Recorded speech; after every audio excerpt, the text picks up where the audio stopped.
Students, welcome to the CUET concept minds. मेरा नाम है मीनू रौतेला और मैं आज फिर से आपके सामने कुछ हिस्ट्री के PYQs लेकर आ गई हूं। तो आज देख लेते हैं कि हमारे पास आज कौन कौन से प्रीवियस ईयर के क्वेश्चंस हैं। Okay, so the first question is which of the following was a Sufi saint? निम्नलिखित में से कौन सूफी संत थे? कबीर, मीराबाई, ख्वाजा मोइनुद्दीन चिश्ती या फिर तुलसीदास? अब वैसे सूफी संत इसमें लिखा है तो आपको ये नाम नाम पढ़ के ही समझ में आ गया होगा कि इसका आंसर क्या है। हम कुछ फैक्ट्स देख लेते हैं। ओह अच्छा, ये मैंने पहले से मार्क करके रखा हुआ है, सॉरी। ठीक है, तो इसका जो आंसर है वो है ख्वाजा मोइनुद्दीन चिश्ती, जो कि चिश्ती सूफी ऑर्डर के यानी कि चिश्ती सूफी सिलसिले के फाउंडर भी थे। 1141 CE में सिस्तान में इनका क्या हुआ था? जन्म हुआ था, जो कि प्रेजेंट टाइम का ईरान अफगानिस्तान वाला रीजन है। ठीक है, सिस्तान। और इनकी जो मृत्यु हुई थी वो हुई थी 1236 में अजमेर में, जो कि प्रेजेंट टाइम का इंडिया का राजस्थान में अजमेर पड़ता है। ठीक है, इनका जो श्राइन है वो है अजमेर शरीफ। इनकी जो दरगाह क्या है, आप में से शायद कई लोग गए भी होंगे वहाँ पे।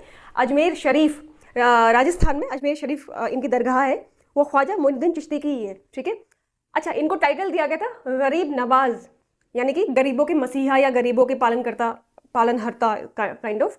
ख्वाजा मोइनुद्दीन चिश्ती को गरीब नवाज भी कहा जाता है। ओके, तो इनका जो मेन एम था humanity, love, peace, tolerance plus most important क्या है? Hindu Muslim harmony. ठीक है, लव, पीस, टॉलरेंस, तो ये सब तो खैर बहुत कॉमन होता है और यही होता है इनफैक्ट। ठीक है, तो हिंदू मुस्लिम हार्मनी जो है इनका मेन एम था। इन्होंने सूफिज्म को इंडिया में स्प्रेड किया था। ठीक है, तो इंडिया में सूफिज्म को एज अ मास मूवमेंट बनाने में किसका योगदान रहा? ख्वाजा मोइनुद्दीन चिश्ती जी का। हाँ, और इन्होंने क्या किया था? कव्वाली को इंट्रोड्यूस किया था, कव्वाली, जिसको कि मुस्लिम समुदाय में कहा जाता है समा। ठीक है, तो उन्होंने कव्वाली को इंट्रोड्यूस किया था। कव्वाली यहीं से शुरू हुई थी, ख्वाजा मोइनुद्दीन चिश्ती जी के टाइम से। ठीक है, ओके, तो जो दरगाह होती है ना, दरगाह में जो कव्वाली होती है वो मेनली कब होती है? थर्सडे को। कभी जाइएगा किसी दरगाह पे, ठीक है, कभी किसी दरगाह में अगर थर्सडे को जाएंगे तो आपको वहाँ पे शाम को बहुत बेहतरीन कव्वाली सुनने को मिलेगी, जाइएगा। ओके, तो इनका जो मेन मानना था वो ये है, the greatest form of worship is to heal a broken heart. किसी ब्रोकन हार्ट को हील करना ही क्या है? सबसे बड़ी पूजा है। The greatest form of worship is to heal a broken heart. Okay, तो ये थे ख्वाजा मोइनुद्दीन चिश्ती जी। नेक्स्ट है खानकाह रेफर्स टू। खानकाह का अर्थ क्या है? खानकाह क्या होता है? टेम्पल, मॉस्क, सूफी इसको क्या पढ़ेंगे यार?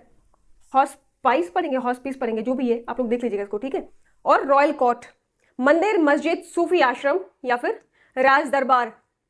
तो जो खानकाह है, जैसे कि नाम से पता चल रहा है, हाँ, इसमें नाम यहाँ पे मॉस्क भी दिया हुआ है और सूफी आश्रम भी दिया हुआ है। ठीक है, तो इसका जो आंसर है वो क्या है? सूफी आश्रम ही होगा इसका। ठीक है, जो खानकाह होता है वो क्या होता है? Centre of spiritual training and meditation. Centre of spiritual training and meditation होता है खानकाह में। सेंट्स एंड डिसाइपल्स लिव्ड, जहां पे जो सूफिज्म के जो संस और उनके जो डिसाइपल्स हैं जो वहां रहते हैं। ठीक है, अरे जैसे बुद्धिज्म में मठ होते हैं ना, और हमारे वहां भी होते हैं ना, जैसे कि हम लोग, एक तो मंदिर होता है, फिर हम और एक आश्रम होते हैं प्रॉपर, जहाँ पे कि छोटे बच्चों को, मतलब बच्चों को वहाँ पे सिखाया जाता है, अपने हिंदुइज्म को प्रमोट किया जाता है, स्पिरिचुअलिज्म सिखाया जाता है ना, सब कुछ अपनी परंपराओं को आगे जो बढ़ाने के लिए अलग से जो होता है, मंदिर के अलावा जो होता है आश्रम, गुरुकुल टाइप। ठीक है, तो वैसे ही मुस्लिम समुदाय में खानकाह होता है। ठीक है, ओके, तो saints and disciples lived there. Okay, तो ओपन टू ऑल, यहाँ पे ऐसा नहीं कि अगर आप मुस्लिम कम्युनिटी से आते हो तो ही आप खानकाह में जा सकते हो, नहीं, ओपन टू ऑल, सबके लिए खुला है। बियॉन्ड रिलीजन, कास्ट और क्लास, आप किसी भी धर्म के हैं, किसी भी कास्ट के हैं या फिर किसी भी क्लास के हैं, किसी भी वर्ग से आप आते हैं, आप खानकाह में जा सकते हैं। यहाँ पे मेनली क्या होता है? जिक्र और समा। समा मतलब कवाली, जिक्र भी कुछ उसी टाइप का होता होगा, भजन टाइप का कुछ। ठीक है, जैसे हमारे यहाँ पे होता है ना भजन टाइप का, तो मे बी इसको जो मुस्लिम कम्युनिटी में जिक्र कहते हैं। अगर आप में से कोई मुस्लिम हो तो बताइएगा कि जिक्र का जो रियल मीनिंग है वो क्या है। समा मीन्स जैसे कवाली हो गया। ठीक है, जिक्र, ओके ओके। तो जो मॉस्क होता है, मॉस्क में क्या होता है? यहाँ पे नमाज अता की जाती है, मॉस्क में नमाज अता की जाती है, और मुस्लिम धार्मिक जो भी कार्यक्रम होते हैं, अनुष्ठान जो भी होते हैं, वो मॉस्क में किए जाते हैं। और जो खानकाह होता है वो क्या होता है? इसमें स्पिरिचुअलिज्म सिखाया जाता है। ठीक है, okay. And main medium for the spread of Sufism in India. India में सूफिज्म को स्प्रेड करने का जो मीडियम था वो क्या था? खानकाह। क्योंकि मॉस्क में तो आप लिमिटेड टाइम के लिए जा सकते हो ना, और जो खानकाह है वहां पे आप रहते हो प्रॉपर कुछ दिनों के लिए, कुछ महीनों के लिए, कुछ सालों के लिए। तो इसीलिए खानकाह is the main medium for the spread of Sufism in India. Fine. Interfaith interactions, okay. तो जो खानकाह में क्या है? इंटरफेथ इंटरेक्शंस भी होता है। मैंने अभी बताया था ना कि यहाँ पे लिखा है कि open to all beyond any religion, caste और क्लास। तो इंटरफेथ, आप अगर हिंदू हैं या किसी और धर्म से आते हैं तब भी आप वहां पे खानकाह में जा सकते हैं, ठीक है। Which is a centre of interfaith interactions, ठीक है। तो नेक्स्ट है, which Sufi order was founded by Khwaja Moinuddin Chishti. Khwaja Moinuddin Chishti ने किस सूफी सिलसिले की स्थापना की थी? अब इनके नाम में ही चिश्ती है, ठीक है, और ऑप्शन में भी क्या है? चिश्ती। मतलब अगर पता हो तो ठीक है, इसको पढ़ के जाना, बट अगर मान लो पता नहीं हो तो आप ऐसे भी कर सकते हो, ख्वाजा मोइनुद्दीन चिश्ती, तो फिर इसका आंसर है चिश्ती, ठीक है। सोहरावर्दी नक्शबंदी कादरी, ये हम आगे पढ़ लेंगे, ओके ओके। तो चिश्ती सूफी ऑर्डर, चिश्ती सूफी ऑर्डर, ख्वाजा मोइनुद्दीन चिश्ती, ठीक है। इसमें कुछ टर्म्स आते हैं, इश्क ए इलाही, समा, खिदमत खाल्क, खिदमत, इश्क ए इलाही, समा और खिदमत, ठीक है। तो चिश्ती सूफी सिलसिले में क्या है? इसके अंदर जो भी वो होते हैं, क्या? इश्क ए इलाही, समा, खिदमत, ये सब इसके वो है, इसके मोटो है, इश्क ए इलाही, समा और खिदमत। या फिर इन्होंने क्या किया था? इसको इंट्रोड्यूस किया था, इश्क ए इलाही, समा और खिदमत। और हमको अभी सिर्फ इसी का मतलब पता है कि समा मतलब कव्वाली होता है। बाकी अगर कोई मुस्लिम रिलीजन से देख रहा होगा तो वो क्या करेगा?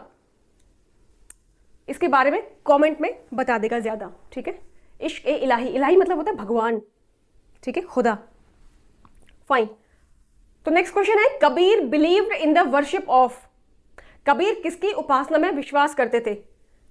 सगुना गॉड, निर्गुण गॉड, आइडियल वर्शिप या फिर रिचुअल्स। तो जो कबीर जी थे वो किसमें करते थे? निर्गुण ईश्वर, निर्गुण, बिना गुण, बिना आकार के। कबीर जो कि 15th सेंचुरी के माने जाते हैं, ठीक है। निर्गुण भक्ति ट्रेडिशन, इन्होंने किसको अपनाया था? मतलब किसके ये पैरवी करते थे? निर्गुण भक्ति परंपरा की ये पैरवी करते थे, ठीक है। यानी कि निर्गुण मतलब फॉर्मलेस गॉड, जिसका कोई आकार नहीं है, एक गुण नहीं है, एक आकार नहीं है, एक रंग नहीं है, ठीक है। तो ठीक है, हम लोग एक बार निर्गुण को देख लेते हैं। ये अद्वैत वेदांत जो है वो क्या करता है? निर्गुण परंपरा को मानता है, जिसके फाउंडर कौन थे? शंकराचार्य जी। और अगर हम संत परंपरा में देखें तो इसमें दो नाम आते हैं, मेनली दो नाम आते हैं, वैसे खैर बहुत सारे, लेकिन मेनली दो नाम आते हैं, कबीर और रैदास। रैदास वही वाले थे जो कहते थे ना कि मन चंगा तो कटौती में गंगा, ये वही वाले रैदास जी हैं, ओके। तो जो कबीर जी हैं वो 1440 ईस्वी में वाराणसी में पैदा हुए थे। इनकी मृत्यु 1518 ईस्वी में हुई थी, मगहर में, जो कि प्रेजेंट टाइम में यूपी में है, मगहर। गुरु जो इनके थे वो थे रामानंद जी। रामानंद जी कबीर के गुरु थे। ऑपोजिशन, हाँ, opposition of ritualism, caste system and hypocrisy, ठीक है। कबीर क्या था? जो रूढ़िवादिता है ना, रूढ़िवादिता, जो एक प्रॉपर एक ट्रेडिशन को हम लोग जो फॉलो करते हैं, तो रूढ़ि मतलब रिचुअलिज्म और कास्ट सिस्टम, जाति व्यवस्था जो थी उस पर कटाक्ष करते हैं, उस पर प्रहार करते हैं। कभी आप कबीर को अगर पढ़ेंगे तो आप उसमें ये सब मेनली पाएंगे, ठीक है। जो रूढ़िवादिता है, जाति सिस्टम है, जो जाति व्यवस्था जो है उस पर कटाक्ष किया है कबीर ने। अच्छा, अगर हम इसमें इनका जो साहित्यिक योगदान देखें तो उनका एक संकलन है जिसको कहते हैं बीजक, ठीक है। ये क्वेश्चन आ सकता है बीजक वाला। और बीजक के अंदर क्या है? साखी, शबद और रैमानी। साखी और शबद जो है वो तो बहुत कॉमन है, आपको शायद पता भी होगा क्योंकि आपने ये पढ़ा भी होगा 10th में। लेकिन रैमानी को याद रखना, ठीक है। रैमानी ये बीजक का ही, बीजक के अंदर ही है रैमानी, साखी और शबद। लैंग्वेज क्या है? साधु खड़ी और वर्नाकुलर हिंदी, यानी कि जो खड़ी हिंदी होती ना, खड़ी बोली कबीरदास जी की वो थी, प्लस साधु खड़ी। कबीरदास जी का जो एक मेन लाइन आती है, एक मेन दोहा जो आता है वो ये आता है कि जाति न पूछो साधु की, पूछ लीजो ज्ञान। कि जो साधु की जाति नहीं पूछो, उसका ज्ञान पूछो। इस लाइन से हमें क्या पता चलता है कि जाति व्यवस्था के अगेंस्ट थे कौन? कबीर जी, ठीक है। नेक्स्ट है, which bhakti saint was devoted to Lord Krishna. कौन से भक्ति संत भगवान कृष्ण की उपासक रही थी, उपासक थी? अब यहाँ पे थी लिखा है, नहीं खैर हाँ, ऑप्शन में तो आपका महादेवी भी लिखा ही है। फाइन, इसमें लिखा है आंदाल, मीराबाई, अक्का महादेवी या फिर ललदेद? इसका आंसर है, आप सबको भी इसका आंसर ऑलरेडी पता होगा कि भगवान कृष्ण की जो उपासिका थी, अनन्य भक्त जो थी, वो कौन थी? मीराबाई। मीराबाई जो कि 1498 ईस्वी में कुर्क राजस्थान में पैदा हुई थी, was a prominent saint poetess of the bhakti movement. ठीक है, भक्ति आंदोलन की प्रोमिनेंट संत कवित्री इनको कहा जाता है, जो कि सगुन भक्ति की पैरवी करती थी। सगुन भक्ति यानी कि कृष्ण एक फॉर्म है ना, हम लोग कृष्ण को जानते हैं ना कि कृष्ण मुकुट पहना है, मोर है, हाथ में बांसुरी है, गाय है, ग्वाल बाल, हमने एक फॉर्म बनाया है कृष्ण का। ठीक है, तो यही क्या होता है। अब निर्गुण भक्ति क्या होता है? Formless God. और शगुन भक्ति मतलब जिनका कोई आकार है, एक रूप है। हमने तो जो मीरा है, तो मीरा कृष्ण को अपने पति के रूप में पूजा करती थी। ठीक है, उनकी जो उपासना करती थी अपने पति के रूप में। इनके जो अपने पति थे, ठीक है, वो कौन थे? Bhojraj, prince of Mewar. मेवाड़ के जो राजा थे भोजराज, ये इनके पति थे। इन्होंने कृष्ण भजन को लिखा था। मीराबाई ने, कृष्ण के बहुत सारे भजन है मीराबाई के, आप पढ़ सकते हैं उसको कभी भी। पढ़ना क्या, यूट्यूब पर जाएंगे तभी आपको सर्च करेंगे तो मिल जाएगा मीराबाई के। इन ब्रज एंड राजस्थानी, राजस्थानी और ब्रज भाषा में इन्होंने कृष्ण के भजन गाए हैं। Challenges social norms and patriarchy, इन्होंने सॉरी वो थोड़ा सा खांसी हो गई थी तो फिर पानी पीने जाना पड़ा। ठीक है, ठीक है, तो जो सोशल नॉर्म्स है और पेट्रियार्की है, पितृसत्ता, इसको क्या किया था? चैलेंज किया था मीराबाई ने। क्योंकि इनका जो ये एक राजघराने में इनका विवाह होने के बाद भी ये कृष्ण भक्ति में इतना लीन हो गई थी कि इन्होंने अपना जो राजघराना था वो छोड़ दिया था। ठीक है, और एक वो गाना नहीं आता है कि वो तो गली गली हरी धुन गाने लगी, है ना, तो ऐसा ही कुछ थी मीराबाई जी। इनका जो एक मेन भजन है, बहुत ही जो प्रोमिनेंट भजन है, वो ये है कि मेरो तो गिरधर गोपाल दूसरों न कोई, जाके सिर मोर मुकुट मेरो पति सोई। ठीक है, ओके, तो सगुन भक्ति, हाँ यहाँ पे हम लोग ये देख रहे थे ना कि सगुन भक्ति मूवमेंट में जो शगुन भक्ति थी, जिसको कि मीराबाई जी लीड करती थी, तो जो द्वैत जो सिद्धांत है ना, जैसे हम लोग अभी निर्गुण भक्ति में देखा था कि द्वैतवाद। ठीक है, तो इसमें क्या है? द्वैतवाद। इसके जो फाउंडर थे वो कौन थे? माधवाचार्य। द्वैतवाद का सिद्धांत किसने दिया था? माधवाचार्य ने। वहीं विशिष्टाद्वैत का जो सिद्धांत दिया था वो था रामानुजाचार्य ने। तो आपको एग्जाम के लिए ये सब नहीं पढ़ना है, आपको एक तो पढ़ना है द्वैतवाद, विशिष्टावाद मतलब विशिष्टाद्वैत, आपको सब फैक्ट्स पढ़ने, ठीक है, डेप्थ में मत जाइएगा।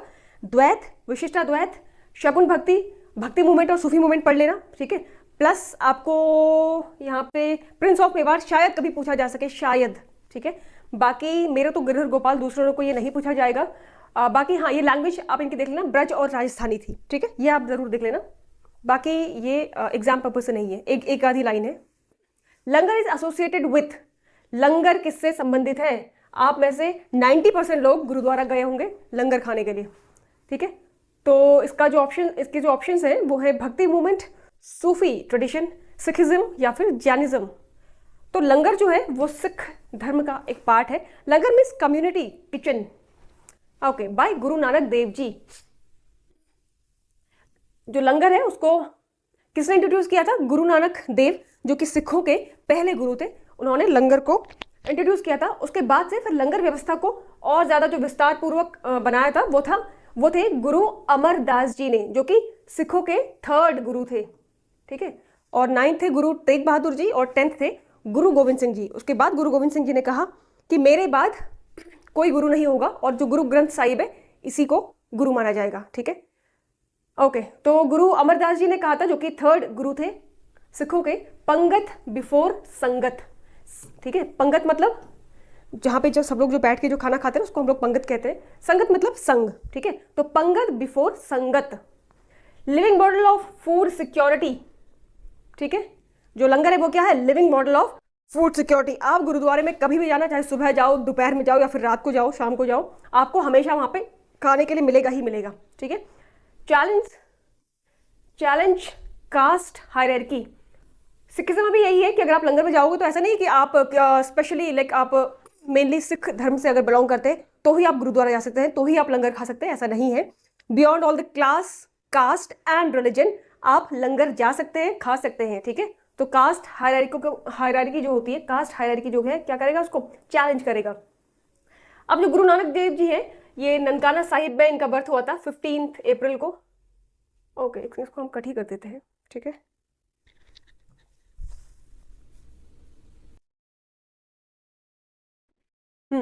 तो गुरु नानक जी जो थे वो क्या थे? निर्गुण ईश्वर, निर्गुण ईश्वर में विश्वास करते थे, निराकार में।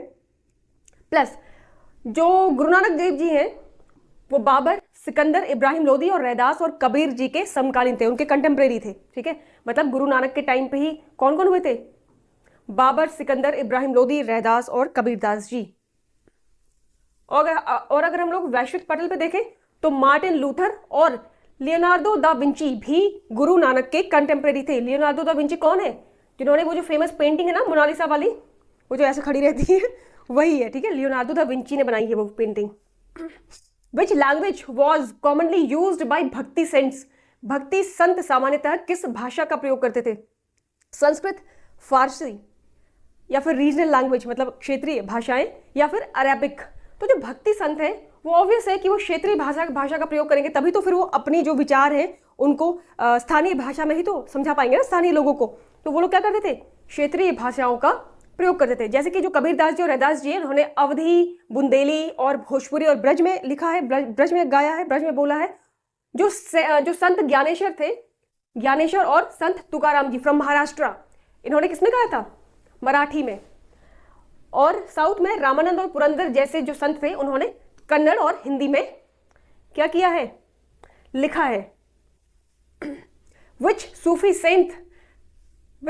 Saint emphasized love and devotion? किस सूफी संत ने प्रेम और भक्ति पर विशेष बल दिया? शेख अहमद सरहिंदी, ख्वाजा मोइनुद्दीन चिश्ती, बहाउद्दीन नक्शबंद या फिर अब्दुल कादिर जिलानी? तो इसका आंसर है ख्वाजा मोइनुद्दीन चिश्ती, ठीक है। जो शेख अहमद सरहिंदी है, इनको कुरान और सुन्नत की पुनर्स्थापना के लिए जाना जाता है मेनली, ठीक है। जो तो शेख अहमद सरहिंदी ने कुरान और सुन्नत की पुनर्स्थापना की थी। और जो बहाउद्दीन नक्शबंद है, इनको मौन साधना के लिए जाना जाता है मेनली। जो अब्दुल कादिर जिलानी है, इनको कदरिया सूफी सिलसिला जो है, कदरिया सूफी ऑर्डर जो है, इसके ये फाउंडर माने जाते हैं, अब्दुल कादिर जिलानी। और जो ख्वाजा मोइनुद्दीन चिश्ती प्लस बुल्ले शाह प्लस सैफी सैयद सुल्तान प्लस सलमान फरीदी प्लस हजरत निजामुद्दीन औलिया, इन सब ने किस पे विशेष बल दिया था? प्रेम और भक्ति पर। वैसे प्रेम और भक्ति बहुत ही वो है क्या, कॉमन सेंटेंस है, ठीक है, बहुत कॉमन सेंटेंस है ये प्रेम और भक्ति। लव, पीस, हार्मनी, ये सब बहुत कॉमन सेंटेंसेस है, ठीक है। नेक्स्ट है, ये तो हो गया हजरत निजामुद्दीन औलिया। The bhakti movement primarily emphasised? भक्ति आंदोलन मुख्यतः किस पर बल देता है? कर्मकांड, जाति व्यवस्था, व्यक्तिगत भक्ति या फिर राजनीतिक भक्ति, rituals, caste hierarchy, personal devotion या फिर पॉलिटिकल पावर? तो भक्ति जो आंदोलन है यार, देखो ये कर्मकांड, जाति व्यवस्था और राजनीतिक शक्ति, इन सबको डिप्रेस करने के लिए ही भक्ति मोमेंट और सूफी मोमेंट आया था, ठीक है। ओके, तो यहां पे इसका आंसर होगा कि व्यक्तिगत भक्ति यानी कि पर्सनल डिवोशन जो है वो भक्ति मूवमेंट का क्या है? मेन मोटो जो भक्ति मूवमेंट का है वो क्या है? यार ये थोड़ा सा ना वो हो रहा है, हैंग हो रही स्क्रीन। ओके, तो भक्ति आंदोलन का जो मेन जो मोटो है वो क्या है? पर्सनल डिवोशन, ना कि रिचुअल्स, ना कि कास्ट हायरार्की, ना कि political power. Okay, next is बीजक वॉज कंपोज्ड बाय? बीजक जो है, बीजक की रचना किसने की थी? अभी हमने आगे बताया था कि बीजक जिसमें कि साखी शब्द और रैमानी है, वो किसने किया था? कबीरदास जी ने। जाति ना पूछो साधु की, पूछ लीजो ज्ञान। तो इनका क्या है? इसका आंसर है Kabirdas ji. Okay then, thank you so much. मिलते हैं अगले क्वेश्चंस के साथ, और आई थिंक हम बहुत जल्दी जियोग्राफी भी शुरू करने जाएंगे, ठीक है। बस ये हिस्ट्री खत्म हो जाए, इसके शायद 5-6 क्लासेस और होंगी। ये एक्चुअली PYQs है, ठीक है, इसीलिए हम लोगों ने इसमें एक लेक्चर में 8 से 10 क्वेश्चन रखते हैं। जैसे ही सारे PYQs खत्म हो जाएंगे, उसके बाद हम लोग जो भी PPT बनाएंगे एक्सपेक्टेड क्वेश्चंस की, ठीक है, उसमें थोड़ा सा ज़्यादा क्वेश्चंस होंगे, मे बी 15 to 20 भी हो सकते हैं। और हम बहुत जल्दी जियोग्राफी भी शुरू करने वाले हैं, ठीक है। Okay then, thank you so much, bye bye.